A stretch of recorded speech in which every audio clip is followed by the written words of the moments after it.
Hello, welcome to GPS classes. आज हम लोग ट्राई करेंगे कॉम्प्रिहेंशन जो सी सेट का 2023 वाला आया था।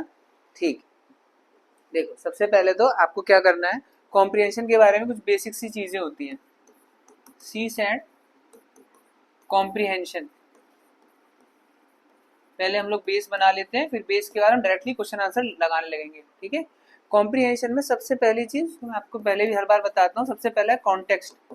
किस कॉन्टेक्स्ट में बात चल रही है, क्या वो कोई पॉजिटिव कॉन्टेक्स्ट है या नेगेटिव कॉन्टेक्स्ट है। फॉर एग्जाम्पल कॉन्टेक्स्ट जैसे कि किस संदर्भ में बात चल रही है, एनवायरमेंट फ्रेंडली बात चल रही है तो पॉजिटिव कॉन्टेक्स्ट है। ऐसी बात चल रही है कि पॉपुलेशन बहुत बढ़ रही है, हमारे ऊपर दबाव बढ़ रहा है, तो वो नेगेटिव कॉन्टेक्स्ट हो जाएगा। अच्छा, दूसरी चीज टोन क्या है। जो आर्ग्यूमेंट लिखने वाला इंसान है, जो ये पैसेज लिख रहे हैं, उसकी टोन क्या है, टोन उसकी अग्रेसिव है कि माइल्ड है। अग्रेसिव मतलब आज ही क्या पॉपुलेशन खत्म कर दो धरती की, अगर पेड़ बचाने हैं तो, ये अग्रेसिव टोन होती है। एक होती है नॉर्मल टोन होती है, मिडिल टोन होती है, उसे बोलते हैं ठीक है हमें एनवायरनमेंट और पॉपुलेशन को बैलेंस करके चलना होगा। ठीक है, तो टोन कैसी होती है, एक्सट्रीम, और एक होती है माइल्ड। ठीक है, तीसरी चीज आती है, उसमें बोलते हैं आपके एक्सट्रीम वर्ड्स। इसमें क्या होते हैं, एक्सट्रीम वर्ड्स। एक्सट्रीम वर्ड्स जैसे कि आपके हो गए ओनली, फॉर एवर, ऑलवेज, ठीक है, नेवर, ये सब क्या होते हैं, एक्सट्रीम वर्ड्स। अच्छा, अब आपको क्या करना होगा, कंटेक्स्ट पता करने के लिए, सुन लेना बहुत अच्छी बात है, कंटेक्स्ट पता करने के लिए जो आपका पैसेज है उसकी पहला सेंटेंस, फर्स्ट सेंटेंस और लास्ट सेंटेंस, फर्स्ट सेंटेंस और लास्ट सेंटेंस को आप उसमें जो मेन कीवर्ड है उसे सर्कल कर देना। मेन कीवर्ड को आप सर्कल कर देना फर्स्ट सेंटेंस और लास्ट सेंटेंस में। जो मेन कीवर्ड है कि मतलब स्टार्टिंग में वो ये बोल रहा था एंड उसने ये किया है। अच्छा, ये तो आपको कंटेक्स्ट समझ में आ जाएगा किससे। और टोन और एक्सट्रीम वर्ड्स, बीच बीच में जो एक्सट्रीम वर्ड्स आपको मिले आप उसे सर्कल करोगे। बीच में एक्सट्रीम वर्ड आपको जहां मिले आप सर्कल करोगे। देखिए आईएएस का जो कॉम्प्रिहेंशन सी सेट में जो आ रहा है वो क्या आ रहा है, एक छोटा सा कॉम्प्रिहेंशन देगा, एक क्वेश्चन, एक कॉम्प्रिहेंशन एक छोटा क्वेश्चन। इस बार 2023 में टोटल 26 कॉम्प्रिहेंशन आए हैं, तो 2.5 मार्क्स का एक क्वेश्चन होगा, 2.5 नंबर का एक है, 26 क्वेश्चन आए हैं। ठीक है, तो ये बहुत बड़ा मेजर वेटेज है इंग्लिश कॉम्प्रिहेंशन का। तो जो लोग आईएएस प्रीलिम में सी सेट से डर रहे हैं मैथ के चक्कर में, मैं उनसे ये बोलूंगा आप इंग्लिश अपनी इंप्रूव कर लीजिए। अच्छा, मैं वो भी आपको बताऊंगा, मोटिवेट करूंगा कि इंग्लिश कैसे इंप्रूव करी जाती है आपकी, कि ये बड़ी बड़ी जो कोचिंग आप देख रहे हो सिर्फ इंग्लिश पढ़ाने की ही चल रही है, ये कैसे चल पा रही है, वो भी हम लोग डिस्कस करेंगे। पहली चीज आपने ये कवर कर लिया, इसको अपने दिमाग में बेस बना लेना। अगर आपने ये समझ लिया तो ये छोटा पैसेज क्या चीज है, आप बड़ी से बड़ी किताब पढ़ सकते हो, कोई मैटर नहीं करता। ठीक है, अब आगे देखते हैं। पहला पैसेज है, हम सब ट्राई करते हैं एक बार, जो मैंने आपको बताया उस तरीके से करने के लिए। ये स्टेप बाय स्टेप, आप 4 पैसेज में स्टेप बाय स्टेप चलो, उसके बाद आप अपने आप सुपर फास्ट सुपर कंप्यूटर बन जाएगा आपका दिमाग। पैसेज देख के यूं होगा, टाइम ही लगेगा आपको। अरे 35 क्वेश्चन करके सीसर से हाथ जोड़ लेना, 4 क्वेश्चन अगर गलत भी हो तो भी नेगेटिव मार्किंग में आप क्वालिफाई हो जाओगे। आप समझ में आ रहा है आपके। पैसेज लास्ट ही देखिए कौन सा 2023 का क्वेश्चन में है। ठीक है, सी सेट लगा रहे हैं। The last end of the state is not to dominate man not to restrain them by fear, rather it is so to free each man from fear that he may live and act with full security and without injury to himself और his neighbour. अब देखो, इसने से tough बनाने के लिए क्या किया है, पहले सेंटेंस को 4 लाइन का कर दिया इसने। पहले सेंटेंस को क्या कर दिया, इतना बड़ा किया इसने। देखो हम लोगों को आदत है छोटी छोटी चीजें पढ़ने के लिए। शीला स्कूल जाती है, शीला वेंट टू स्कूल या शीला गोज टू स्कूल। ठीक है, सेंटेंस खत्म, फुल स्टॉप लगाया। आपका मेन आंसर राइटिंग में उसको भी पसंद है, आप शॉर्ट सेंटेंसेस जब बनाते हो आप, अगर आप ऐसा सेंटेंस अगर मेंस में लिख कर आओगे, आपको इतने गंदे नंबर काटेगा ना वो, देगा ही नंबर नहीं देगा आपको। छोटे छोटे सेंटेंस ये सामने वाले को समझ में आते हैं पढ़ने के लिए। बट ये हमारा सी सेट है, उसे टफ बनाना ही है। इंडिया का टफेस्ट क्या, वर्ल्ड का टफेस्ट पेपर आता है आईएएस प्रीलिम्स और मेंस भी, पूरे ही बचते हैं। तो हम इसमें अभी टफ है, अब हम क्या करेंगे, इसमें कंटेक्स्ट पढ़ते हैं। पहला सेंटेंस देखते हैं, इसमें पहले सेंटेंस में देखते हैं कि ये पॉजिटिव है कि नेगेटिव है। The last end of the state मतलब बोल रहा है कि आखिरी जो एंड है एक स्टेट मतलब सरकार, state body, is not to dominate man not to restrain them by fear. ना तो इसका पर्पस है कि आदमी को डोमिनेट करें, कि आदमी को दबा के रखें, ठीक है, not to restrain them by fear. पहला है ना तो हम इंसान को दबाना चाहते हैं, सरकार का काम ये नहीं है कि आपको दबा के चलें, not to restrain them by fear, ना तो आपको डरा के डर डर के जी रहे हो कि नहीं नहीं मैं घर से बाहर नहीं निकल रहा हूँ, बाहर निकलूंगा तो मेरा चालान हो जाएगा, तो घर से नहीं निकलो कभी, तो तुम फिर भाषा का ये ढूंढना चाहती है घर से ना निकलो, तो ये चाहती है कि हेलमेट पहन के चलो, गाड़ी के कागज लेके चलो, है ना। Not to dominate man, dominate करके चल रहे हैं भाई, प्रधानमंत्री गाड़ी जा रही है सब लोग घर के अंदर घुस जाओ, ऐसा तो नहीं है। Rather it is so to free each man from fear that he may live and act. But सरकार का क्या काम है, सरकार का ये काम है सारे लोग आजादी से जी सकें, कोई डर में ना जिए। सुल्तान या ब्रिटिश काल में हम डर में जीते थे, अरे सुल्तान जा रहा है झुक जाओ, जमींदार जा रहे हैं भाई झुक जाओ, जमींदार जा रहे हैं, ठीक है। आज के टाइम पे तो ऐसा नहीं है, आप सर उठा के किसी भी गांव में खड़े हो गए, सर उठा के आप कोर्ट में भी जा रहे हो, बगल से जज साहब के, हाँ होंगे जज साहब, तो क्या करें, है ना। He may live and act with full security and without injury to himself और हिज नेबर। मतलब ये बोल रहा है कि स्टेट का धर्म है कि आप लोग आजादी से जी सको, ना कि डर में।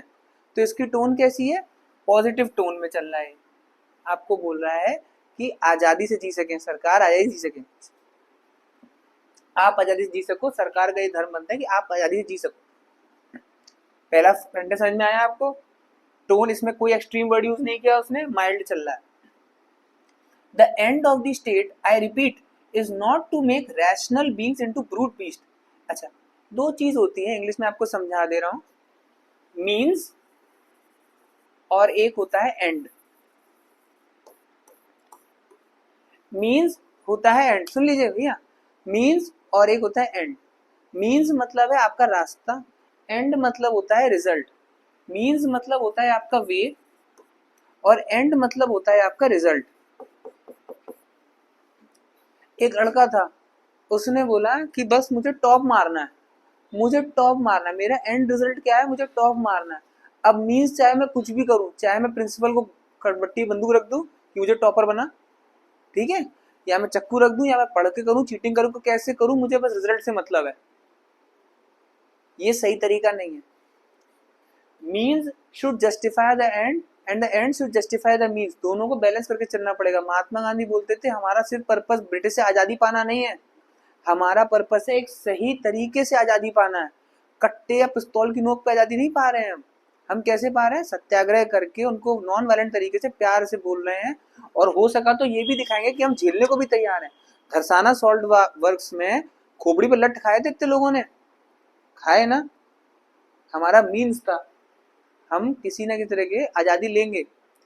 वो चाहते न्यूक्लियर बम फोड़ देते इंडिया लो हो गई आजादी ब्रिटिश से, नहीं, मीन्स गलत नहीं, एंड हमें सही चाहिए, मीन्स और एंड। यहाँ पे एंड का मतलब है the end of the state, मतलब the result of the state, final finale, the end of the state, I repeat, वो कह रहा है फिर से बता रहा हूँ, is not to make rational beings into brute beast. सरकार का ये मकसद नहीं है कि रैशनल मैन, रैशनल बीइंग मतलब वो इंसान जो रैशनल तरीके से सोचता है। रैशनल तरीके से मतलब क्या होता है कि जो फालतू फंड के डिसीजन नहीं लेगा, एक नपे तुले डिसीजन लेता है, उसे बोलते हैं रैशनल मैन। रैशनल समझ में आता है आपके, रैशनल मैन क्या, भाई ये आदमी बहुत रैशनल है, मतलब ये अच्छे डिसीजन लेता है, ये नहीं देखता अच्छा ये तो मेरी बहन की रिश्तेदार है तो इसके खिलाफ कुछ नहीं करूं। रैशनल मतलब भाई हम जस्टिस देखेंगे, बैलेंस करेंगे। Rational is not to make rational beings into brute beast. Brute beast मतलब होता है वैसी दरिंदा, ब्रूट मतलब एकदम भयंकर, बीस्ट मतलब दरिंदा टाइप का जानवर। सरकार का ये मकसद नहीं है कि आपको पढ़े लिखे रैशनल इंसान को हम जानवर बना दें, मशीन बना दें। It is to enable their bodies and their minds to function safely. सरकार का ये मकसद है कि उनकी बॉडी और उनका माइंड फंक्शन करें सेफली, उनकी बॉडी और आराम से सेफली फंक्शन करती रहे और वो अच्छा अच्छा फैसला करे लाइफ में। It is to lead man to live by and to exercise a free reason that they may not waste their strength in hatred. क्यों है लड़ाई झगड़े में अपनी एनर्जी वेस्ट कर रहे हो? तुम्हारे दिमाग में 100 चीजें चल रही है, तुम पढ़ाई पे ध्यान ही नहीं है। हेट्रेड चल रही है कि उससे मैं लड़ लूं, उसकी चुगली कर दूं, वो मेरे पेंट पे उसने पैर लगा दिया, उसने कुर्सी इधर मोड़ दी, जी कर लो पहले। ठीक है, ये चीज आप सिखाने के लिए है। आईएएस का प्रीलिम का पेपर जो होता है ना, वो मार्केट में बिकता है। क्यों बिकता है? ताकि उसको पढ़ के आप सीख सको। मैं तो कहता हूँ इससे फिलोसफी उठा लिया करो और यही वाली फिलोसफी डाल दिया करो अपने मेंस एग्जाम में, तो ही काम बन जाएगा। क्यों दूसरे के आंसर रट रहे हो? कोचिंग वाले मटेरियल रट रहे हैं, ये मटेरियल रट लो, इतनी इंग्लिश लिखी है, रट लो ये फिलोसफी। यही तो आईएएस का एग्जाम में भी तो लिख रहा है ये। कौन लिख रहा है ये क्या नाइजीरिया से लिख कर आया है? It is to enable their bodies and their minds to function safely. It is to lead men to live by and exercise a free reason that they may not waste their strength. कितनी प्यारी बात लिखी है, बताओ, मैं इससे impress हो गया। That they may not waste their strength in hatred. लड़ रहे हैं, जबरदस्ती नफरत है हमें। अच्छा, एंगर, गुस्सा आ रहा है। गुस्सा आ रहा है तो किसको? तुम्हारी खोपड़ी में दिक्कत होगी ना, तुम्हारा ब्लड प्रेशर बढ़ेगा ना, तुम हार्ट अटैक तुम्हें आएगा। And dual, and not act unfairly toward one another. आप ऐसा कोई भी काम मत करो जिससे दूसरे के प्रति आप अनफेयर हो रहे हैं आप। ये आपने बोला सरकार का मेन मकसद क्या है? आपको डराना नहीं है, धमकाना नहीं है, बट आपका पर्पस क्या है कि हेट्रेड वेट्रेड छोड़ो, मशीन बनाना भी नहीं, प्यार मोहब्बत से रहो। बेसिकली गांधी जी मुझे लग रहा है। ठीक है, based on the above passage which of the following term best express the ultimate goal of the state. Final goal state का क्या है आप बताओ। पहला है पर्सनल सेफ्टी, कि भाई तुम घर में चिड़िया की तरह बंद रहो सोने के पिंजड़े में, ये चाह रहा है सरकार? नहीं। Health of body and mind, कि आपका शरीर और माइंड स्वस्थ रहे, सकता है।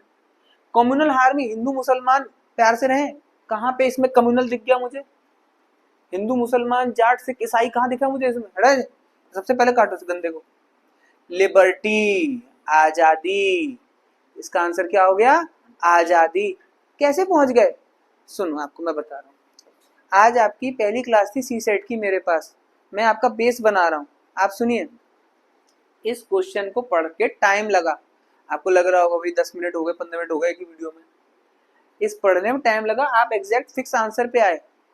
ये एक में हुआ 10 मिनट, अगले वाले में लगेंगे 8 मिनट, फिर उसके बाद वाले लगेंगे 6 मिनट, फिर लगेगा 5 मिनट, फिर एक टाइम ऐसा आएगा 3-3 मिनट, 2-2 मिनट में खत्म हो रहा है। आपके 26 क्वेश्चन ये से खत्म होंगे और आप ऐसे बैठ जाना सीसेट के पेपर में कि बताओ कौन सी मैथ कठिन है। ये मैथ नहीं है, ये बेसिक इंग्लिश है। और ये इतना छोटा पैसेज है, इसके बारे में तो पढ़ा भी है पैसेज। ये छोटा पैसेज टफ लगता है इंसानों को, इसमें कोई एक्सट्रीम वर्ड नहीं था, सिंपल से तुरंत आंसर निकल आया 2023 का लिबर्टी। ठीक है, थैंक यू वेरी मच।